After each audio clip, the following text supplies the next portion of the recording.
लग सकती है। नई नियमावली पर मुहर लगने की संभावना है। आज दोपहर 2 बजे कैबिनेट की बैठक होगी। 7वें चरण के शिक्षक बहाली शुरू हो सकती है। बड़ी खबर निकल करके सामने आ रही है। सभी विभागों ने नियमावली पर सहमति दे दी है। नई नियमावली से 3 लाख पद भरे जाएंगे। लंबे समय से यह मांग की जा रही है। रजनीश हमारे साथ जुड़े हुए। रजनीश, 7वें चरण की शिक्षक बहाली पर जो मुहर लगने की संभावना है वो लगातार बढ़ती जा रही है।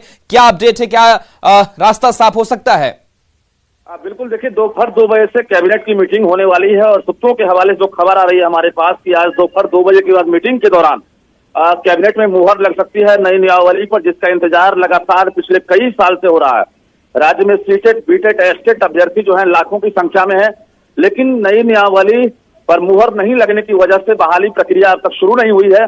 और आज जैसे ही मुहर लगेगी, जो खबर आ रही है, उसके बाद 7वें फेज की बहाली शुरू हो। और सबसे पहले ये कहा जा रहा है कि हाई स्कूल की बहाली होगी, यानी माध्यमिक स्कूलों के लिए बहाली शुरू हो सकती है। राज्य में टारगेट किया 3 लाख पदों पर शिक्षा विभाग बहाली करने वाला है, लेकिन नई नियमावली पर मुहर नहीं लगने की वजह से देरी थी। आज आपको बता दें कि शिक्षा विभाग, पंचायती राज, वित्त विभाग, विधि विभाग और नगर विकास विभाग ने पहले ही सहमति दे दी है, लेकिन जो अंदर खाने से खबर आई है कि आज सभी विभागों ने सहमति के बाद जो पत्र भेजा है उसमें कैबिनेट ने भी स्वीकार कर लिया। और आज कैबिनेट में मुहर लगने के बाद लाखों अभ्यर्थियों के लिए बड़ी खबर होगी और खुशखबरी होगी। जी बिल्कुल। तो काफी लंबे वक्त से इंतजार शिक्षक अभ्यर्थी कर रहे थे। सड़कों से लेकर के सदन तक भी पहुंचने की लगातार ये लोग कोशिश कर रहे थे, लेकिन जो नई नियमावली होगी उसके लागू हो जाने पर, उस पर मुहर लग जाने के बाद से क्या लग रहा है कितना वक्त लगेगा कि इनकी ज्वाइनिंग की पूरी प्रक्रिया पूरी हो सकेगी? देखिए, बिल्कुल चुनावी माहौल शुरू हो चुका है और एक तरफ से लोकसभा चुनाव है 2024 में, 25 में विधानसभा चुनाव है। सरकार के लिए भी एक बड़ा एजेंडा तय करना है, क्योंकि 10 लाख नौकरी और 10 लाख रोजगार की बात सरकार ने पहले ही कह दी थी, महागठबंधन सरकार ने। ऐसे में अब जो पूरी प्रक्रिया शुरू होगी तो लोकसभा चुनाव से पहले कहा जा रहा है कि विज्ञापन निकलने के बाद हाई स्कूल यानी माध्यमिक की बहाली पूरी कर ली जाएगी। उसके बाद विधानसभा से पहले ये टारगेट रखा गया है कि जो प्रारंभिक स्कूल के शिक्षक बहाली प्रक्रिया है उसको भी हम पूरी कर लें। तो कुल मिलाकर इस तरह से चुनाव को देखते हुए भी जो सरकार जो है एक्शन में आई है। और आज बैठक के बाद मुहर लगने पर जैसे ही सहमति बनेगी, उसके बाद जो है लाखों की संख्या में जो अभ्यर्थी हैं उनका इंतजार खत्म होगा और स्कूलों में खाली पद भी भरे जा सकेंगे। जी, नई नियमावली को लेकर के लगातार शिक्षक अभ्यर्थी अपनी मांग जो है वो उठा रहे थे। इस नई नियमावली के जरिए कितना आसान होगा उनकी ज्वाइनिंग, या फिर जो पूरी जो भर्ती प्रक्रिया है वो कितनी आसान होगी और इसका फायदा अभ्यर्थियों तक पहुंचेगा?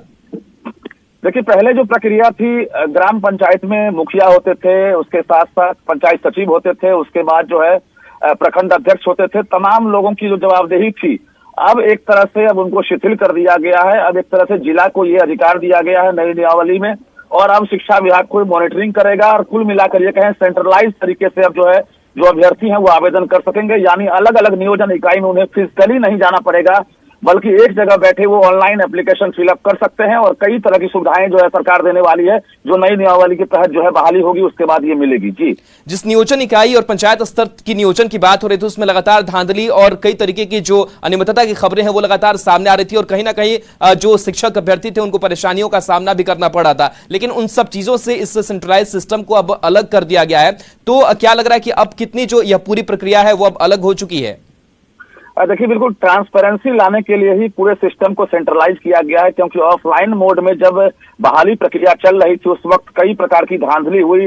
सर्टिफिकेट वेरिफिकेशन से लेकर जो अपने अपने कैंडिडेट को नियुक्त करने का जो मामला आया था, तो कुल मिलाकर इन सब चीज से छुटकारा मिल जाएगा। जो अभ्यर्थी मेरिट वाले होंगे, जो मेरिट लिस्ट में आ जाएंगे, उनको अब कुल मिलाकर मौका मिलेगा। और निश्चित रूप से सीटेट, बीटेट, एस्टेट जो अभ्यर्थी हैं जो सड़कों पर आंदोलन कर रहे थे, विधानसभा घेराव कर रहे थे, अब उनके लिए आज बड़ी खबर मिल सकती है, क्योंकि आज मुहर लगेगी। उसके बाद जो है 7वें फेज का विज्ञापन जारी होगा और वो गुरुजी बन सकेंगे। जी चलिए, बिल्कुल। तो इंतजार जो है अब शिक्षक अभ्यर्थियों का खत्म होने जा रहा है, क्योंकि अब 7वें चरण के शिक्षक बहाली जल्द शुरू हो सकती है। बहुत बहुत शुक्रिया रजनीश तमाम जानकारी के लिए। तो सभी विभागों ने इस नई नियमावली पर सहमति दे दी है। नई नियमावली से 3 लाख पद भरे जाएंगे और लगातार शिक्षक अभ्यर्थियों का लंबे समय से इंतजार चल रहा था। और जो नई नियमावली होगी इसकी जो भर्ती प्रक्रिया है वो भी अलग होगी। पंचायत स्तर से अब इसे हटा करके सेंट्रलाइज्ड सिस्टम बनाया गया है, क्योंकि लगातार शिक्षक अभ्यर्थियों की परेशानी ये हो रही थी कि जो ज्वाइनिंग हो रही है उसमें कहीं ना कहीं जो मुखिया है और पंचायत स्तर के जो